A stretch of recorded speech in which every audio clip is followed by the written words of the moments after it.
शायर मशरिक अल्लामा मोहम्मद इकबाल का 142वां यौम विलादत मनाया जा रहा है। वज़ीर आज़म पाकिस्तान इमरान खान ने खुसूसी पैगाम देते हुए कहा कि अल्लामा इकबाल के अफकार और सोच ने उम्मीद के चिराग रोशन किए। उन्हीं चिरागों ने मंजिल और रास्ते की निशानदही की। उन्होंने कहा कि फ़िरक़ावारियत, इंतहा पसंदी पर इकबाल की सोच आज भी मशले राह है।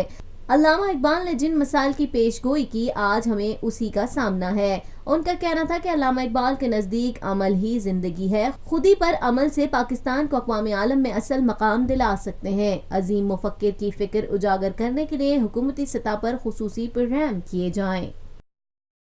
पाकिस्तान में पहली मर्तबा हालात हाज़रा के मुख्तसर मगर जामे प्रोग्राम्स, खबरों, तबसरों के अलावा दीगर समाजी, तिजारती, सकाफती, तफरीही, मालूमाती, मजहबी, तालीमी, सेहत और बच्चों के प्रोग्राम्स सिर्फ TNN TV पर।